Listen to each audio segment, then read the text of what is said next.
朋友们，你知道吗？在肾脏科门诊里，很多人一进来不是说我哪里痛，而是跟我说：宽宽医师，我为了这个肾脏真的快饿死了。前阵子就来一位65岁的林贝贝，一坐下来就这样跟我说，他自从被诊断慢性肾脏病之后，上网把所有传统的护肾饮食全部都查了一轮，结果越查越害怕，开始全面严格忌口。怕钾太高，他把最爱的香蕉还有所有深绿色蔬菜全部戒掉。怕磷太高，他干脆把原本习惯吃的糙米饭换成白米饭。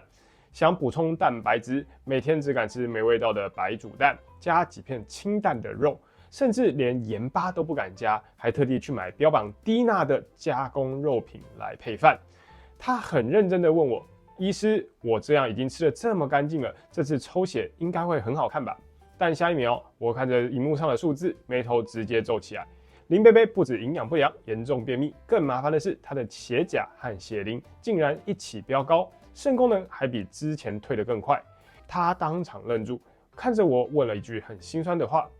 医师，难道我现在连呼吸都会伤肾吗？问题来了，一个这么努力、这么听话的病人，为什么结果反而越来越糟？今天这一集，我要带你揭开一个很多人都忽略的肾脏病饮食关键真相。嗨，大家好，欢迎来到宽宽医师的频道，我是肾脏科宽宽医师，一起关心你我肾脏的健康。我一直强调极简护肾，护肾并不复杂，我们不需要依赖神奇的产品或繁琐的疗法，只要简单的改变一些生活习惯，就能守护肾脏健康。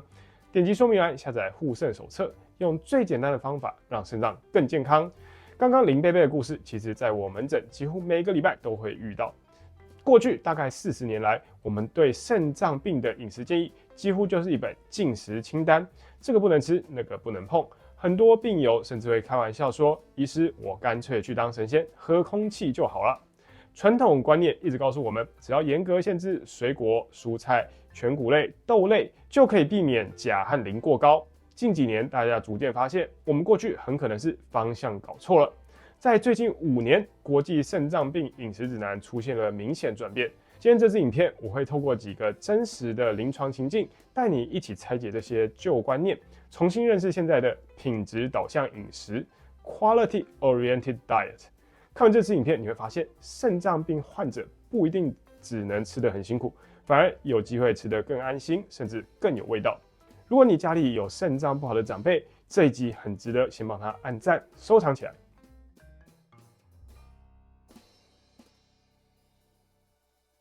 吃蔬菜水果会导致心脏骤停。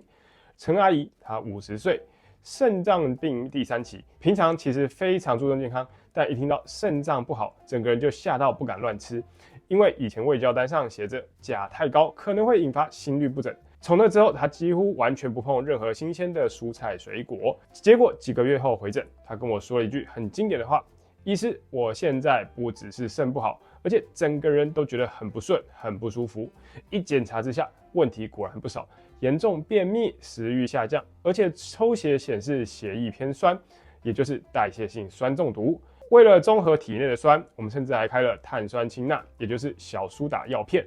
但最新医学证据怎么看待这件事呢？其实适量摄取完整的天然蔬菜水果，并不会轻易造成高血钾，反而真正常被忽略的问题是纤维摄取不足导致的便秘，让钾更不容易排出。你越不敢吃菜，肠胃越慢，反而让身体更容易失衡。更有意思的是，有研究发现，慢性肾脏病第3期患者每天摄取2到4杯碱性蔬果，改善酸中毒的效果和小苏打药片相当，而且长期追踪下来也没有增加高血钾的风险。5年下来，这群规律吃蔬菜水果的病人，不止血压更稳定，胆固醇更好，整体医疗费的支出也更低。所以我在门诊一直强调，不要把天然蔬果当成需要害怕的东西。一般来说，每天约3份水果、2份蔬菜，选择多样、颜色丰富的原型食物，反而是在帮助肾脏建立保护力。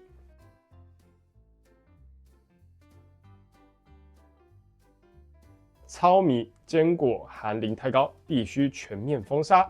有一位大3学生小王，常常陪爷爷来门诊，因为要控制磷，全家人非常谨慎，直接把糙米饭和坚果列为禁忌食物。理由很简单，旧观念认为这些食物磷含量高，但问题是家人又去超市买一堆看起来很方便又精致的起司片、火腿肠，当做下午茶点心。结果回诊一抽血，爷爷的血磷不但没有下降，反而一路往上飙。小王很困惑地问我：宽宽医师，我们连糙米饭都不敢给他吃了，怎么还会磷越来越高？这里我要带大家抓住一个门诊很重要的观念：吸收率，也就是生物利用度。同样是磷，差别其实非常大。像坚果、豆类、糙米这些植物性食物里面的磷属于有机磷，大多被一种叫植酸的结构绑住，人体其实不太能完全分解，所以真正吸收到血液里的比例大概不到一半。但加工食品就完全不同了，像是火腿里的防腐剂、起司里的乳化剂，这些磷酸盐添加物属于无机磷，身体几乎是来者不拒，吸收率可以高达90%，甚至接近100%，几乎等于全部都会吸收进入血液。也因为这样，研究发现一个很有趣的现象：吃太多精致加工食品，像是白面包、加工肉品，反而和心血管疾病风险上升有关。相反的，适量摄取全谷类食物，通常不会造成明显的血磷失控，甚至像坚果还可能对胰岛素敏感性和发炎反应有帮助。所以一定要记住这个重点：真正需要小心的，往往不是糙米或豆类里面的磷，而是藏在超加工食品里那些看不见的磷添加物。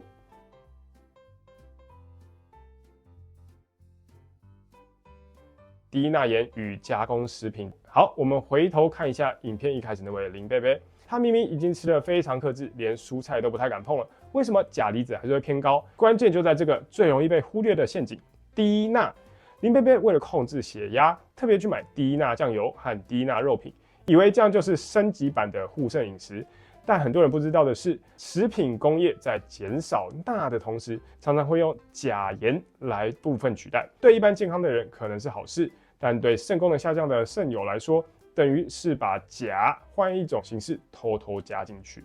有些低钠火腿100克里的添加钾甚至可高达1500毫克，负担其实非常高。更麻烦的是另一个问题：过度依赖超加工食品，像微波餐、素肉汉堡，甚至调味燕麦奶，看起来健康，但加工后营养结构早就改变了。而且高温加工还可能产生糖化终产物 AGEs， 就像慢性火苗一样，长期刺激肾脏发炎，影响肾丝球功能，进一步加速肾功能恶化。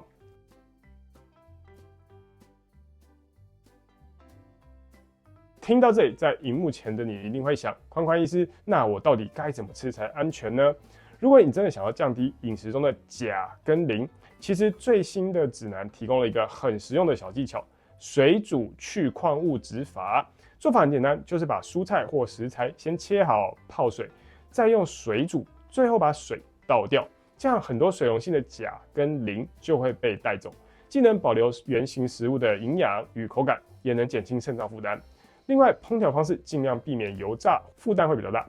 现在医学观念已经不再是给你一张不能吃清单，而是强调品质导向。重点不在死记数字，而是学会挑对食物。可以用3个原则来看：第一个，均衡与多样性，选择不同的原型食物，像豆腐、豆类这类植物性蛋白是不错的选择，不但不会让身体太酸，还能补充纤维。肉类可以吃，但以瘦肉、白肉为主，例如鸡肉、鱼肉，减少红肉与加工肉品。第二个，适度乳制品。乳制品其实不一定要完全避免，只要不是严重的血磷失控，每天1到2杯低脂牛奶或无糖优格，大多数人是可以接受的，甚至还能帮助肠道结合磷。第三个，减少加工食品。与其每天计算钾含量，不如学会看食品标示，来帮助自己减少加工食品的摄取。尽量选择原型食物，调味尽量回到原味，用葱、姜、蒜、柠檬这些天然食材就很好。其实做到这些，比起什么都不吃，对肾脏反而更有帮助。在门诊这么多年，我看过很多病友把吃东西变成一种压力来源，每一餐都小心翼翼，吃得很辛苦，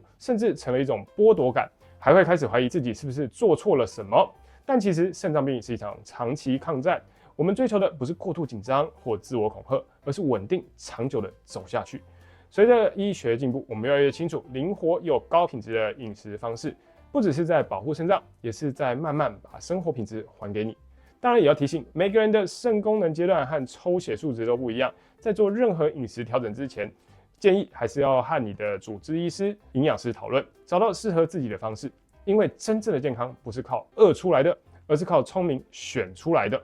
如果你身边的长辈或朋友还在因为怕钾、怕磷，每天只敢吃白饭配水煮蛋，请帮我把这支影片分享出去，让他的餐桌多一点选择，也少一点恐惧。